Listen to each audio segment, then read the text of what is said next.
আমি প্রফেসর ইউনূস সাহেবকে ধন্যবাদ জানাতে চাই যে তিনি দায়িত্ব নিয়েছেন। আমার বিশ্বাসও আছে যে তিনি সফল হবেন। আসুন আমরা সবাই মিলে তাকে সাহায্য করে, আমরা নিজেদেরকে সাহায্য করে আমরা সঙ্গে। তবে একটা কথা, ওই আমেরিকা থেকে এসে ট্রাম্পও তৈরি করে দেবে না, বা আপনার চীন থেকে শি এসেও ওটা করে দেবে না, অথবা ভারত থেকে মোদিও আমাদের ধাক্কা দিয়ে কিছু করতে পারবে না। যে কোনো নির্বাচনের আগে অবশ্যই দুটি কাজ সম্পন্ন করতে হবে। একটি হচ্ছে খুনিদের বিচার, এ বিচার দৃশ্যমান হতে হবে। আরেকটি হচ্ছে প্রয়োজনীয় সংস্কার। এই দুইটা ছাড়া বাংলাদেশের জনগণ কোনো নির্বাচন মেনে নেবে না। আসুন যেই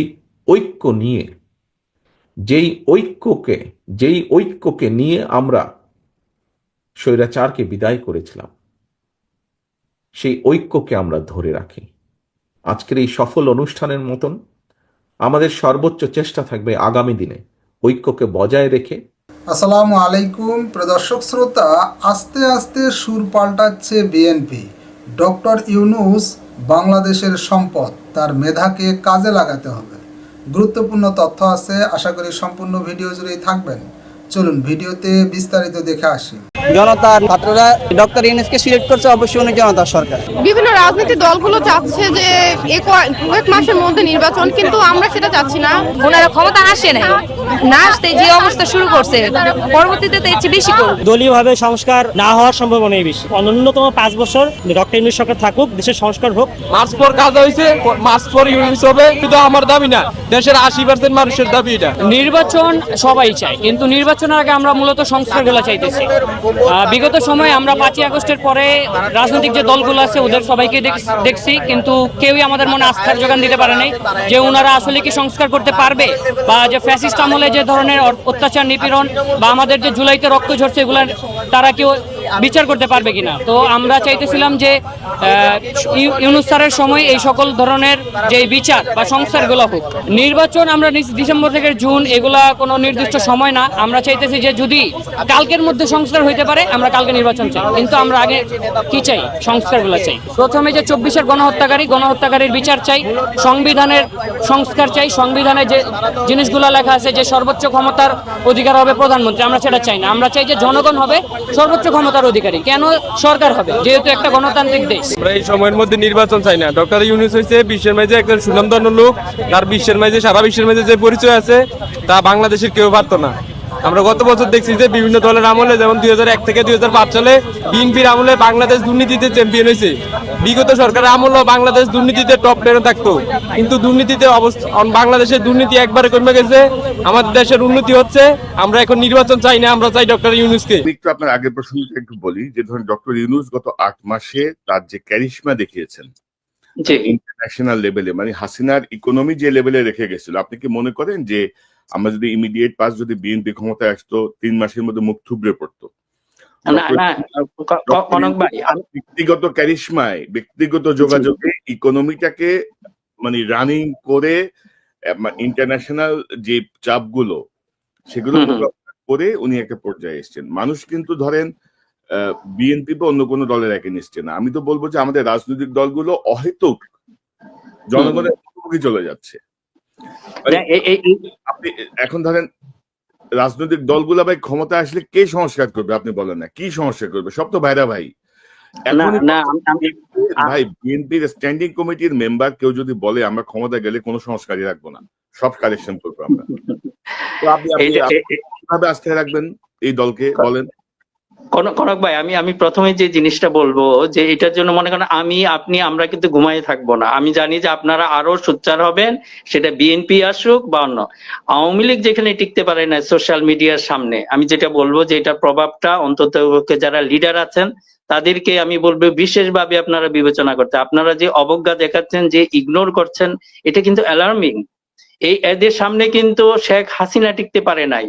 কাজেই যে আপনারা তো কিছু ডেমোক্রেটিক, আপনারা পারবেন না, কাজেই এমন কিছু করবেন না যেটা আপনাদের জন্য ক্ষতির কারণ হবে। আরেকটা যে জিনিস হলো কনক ভাই, আপনাকে যেটা আমরা বলতে চাচ্ছি বা রিকোয়েস্ট করতে যাচ্ছি আপনাদের সবাইকে, যে আমরা যদি ডক্টর ইউনূস মনে করেন হি ইজ আমাদের জন্য অপরিহার্য, আমি আমি আমি কিছু উদাহরণ দিয়ে যেটা বলছি যে এটা মনে করেন যে সিঙ্গাপুর, দেখেন এরা কিভাবে, দে আর ভেরি ওয়াইজ। এখানকার যে প্রাইম মিনিস্টার লি কুয়ান ইউ ছিলেন, উনি যখন প্রাইম মিনিস্টার, ওনার মেয়াদ মনে করেছেন 70 বছরের কাছাকাছি হয়েছে, উনি ছেড়ে দিচ্ছেন, তার পরবর্তী প্রাইম মিনিস্টার হয়েছে। ওই সময় কিন্তু উনি সিনিয়র মিনিস্টার বা মিনিস্টার মেন্টর হিসাবে ছিলেন। এখন যদি ডক্টর ইউনূস আমাদের জাতীয় আছে, আমি জানি না এটা বিএনপি হয়তো অ্যাকসেপ্ট করবে কিনা বা যে কোনো দলই আসুক ক্ষমতায়, এখন যদি আসে, আমরা কেন ডক্টর ইউনূসকে ব্যবহার করতে পারবো না? উনি তো মনে করেন ওনার পদবীর দরকার নাই, উনি এমন একটা পজিশনে চলে যান, প্রাইম মিনিস্টার ওনার জন্য কিছু না, প্রেসিডেন্ট ওনার জন্য কিছু না, কিন্তু উনি দেশের জন্য থাকুক। এটা যদি থাকতে পারে, আমি এই আপনার অনুষ্ঠানের মাধ্যমে উনাকে অনুরোধ করব উনি থাকুক। আপনারা চান যে ডক্টর ইউনূসকে রাখতে, আমিও চাই, কিন্তু কিভাবে? একটা সিস্টেমের মধ্যে, সেটা নির্বাচন হোক। উনি কিন্তু ওয়াদা করেছেন ওনার মুখ থেকে যে হয়তো এই ডিসেম্বরে হবে, নয় জুন মাসে হবে, এইটুকু মনে হয় সবাই মেনে নিয়েছে। কাজেই যদি নির্বাচন হয়, নির্বাচনের পরে আমরা ডক্টর ইউনূসকে রাখতে চাই। আপনারা অগণতান্ত্রিক পদ্ধতিতে রাখার দরকার নাই। You follow Singapore.